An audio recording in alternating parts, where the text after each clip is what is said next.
కొంతమందికి త్వరగా జీవితంపై విరక్తి వచ్చేస్తుంది. సుఖమే లేని జీవితం అని తిట్టుకుంటారు. కష్టాలను తలుచుకొని తెగ బాధపడతారు. కష్టం లేని జీవి ఏదో ఒకసారి ఆలోచించి చెప్పండి. ఒక ఊరిలో ఒంటరిగా జీవిస్తున్న రాము అనే యువకుడు ఉన్నాడు. అతనికి ప్రతిరోజు అడవిలోకి వెళ్ళడం అలవాటు. అక్కడ ఉన్న చెట్లను, జంతువులను, పక్షులను చూసి చాలా ఆనందపడేవాడు. అవి కలిసిమెలిసి జీవించడం అతనికి నచ్చేది. తనకి చిన్న కష్టం వచ్చినా కూడా చూసేవారు లేరని తెగ బాధపడేవాడు. అదే ఏ పక్షిగానో జంతువుగానో పుడితే బాగుండేమో అనుకునేవాడు. అడవిలో అన్ని జీవులతో కలిసి హాయిగా జీవించవచ్చని భావించేవాడు.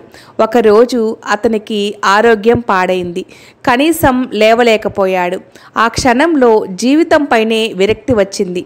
ఎందుకీ బతుకు, అడవిలో ఏ జంతువుగా మారినా బాగున్ను అనుకున్నాడు. అలా అనుకున్నాడో లేదో చిన్న మొక్కలా మారిపోయాడు. తనను తాను మొక్కలా చూసి మురిసిపోయాడు. గాలికి ఇటు అటు ఊగుతూ ఉంటే ఆనందపడ్డాడు.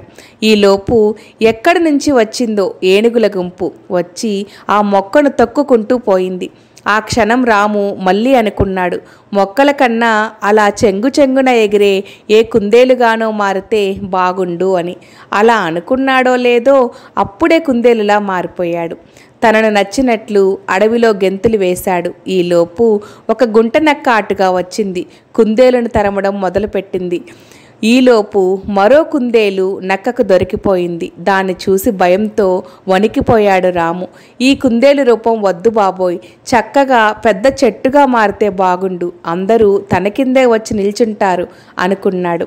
అలా అనుకున్నాడో లేదో మళ్ళీ చెట్టుగా మారాడు. ఓ రోజు పెద్ద గాలివాన వచ్చి చెట్టు పటపట విరిగిపోయింది. అంతే, చెట్టు రూపంలో ఉన్న రాముకు ఒక్కసారిగా పిడుగుపైన పడ్డట్టు అనిపించింది. ఆ వెంటనే ఏ గాలిలో తిరిగే పక్షిగానో మారితే సమస్య ఉండదు కదా అనుకున్నాడు. ఇలా కోరుకున్నాడో లేదో అలా పక్షిగా అయిపోయాడు. ఒక చెట్టుపై గూడు కట్టుకొని పక్షి పిల్లలతో ఆనందంగా ఉన్నాడు. 4 రోజులు సంతోషంగా ఉన్నాడు. ఈలోపు కింద నుంచి ఓ పాము చెట్టుపైకి పాక్కుంటూ వచ్చి ఆ గుడ్లను మింగేసింది. అలాగే ఓ గద్ద పక్షి రూపంలో ఉన్న రాజును తన్నుకుపోవడానికి చూసింది. వెంటనే గజగజ వణికిపోయాడు. ఈ పక్షి రూపం నాకొద్దు. ఏ జీవిగా మారినా ఏదో ఒక కష్టం వెంటాడుతూనే ఉంది. మనిషిగా ఉంటేనే మంచిదేమో. చివరికి మనిషిగా మారాడు రాము.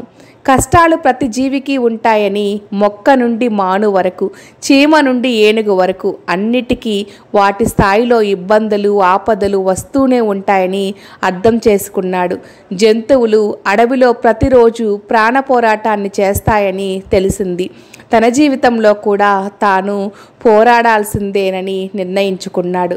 ఇది రాము గురించి మాత్రమే కాదు, చిన్న కష్టానికి తెగ బాధపడే అందరికీ వర్తిస్తుంది. దూరపు కొండల నునుపు అలాగే ఒకరి జీవితంలోకి వెళ్ళి కొన్ని రోజుల పాటు అలా జీవిస్తేనే వారి కష్టాలు అర్థమవుతాయి. దూరం నుంచి చూస్తే వారు ఆనందంగా ఉన్నారు అనుకుంటారు.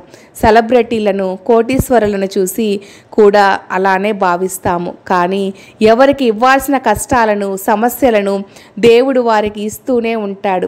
మనిషిగా జీవించాలంటే వాటిని తట్టుకొని ముందుకు సాగాల్సిందే.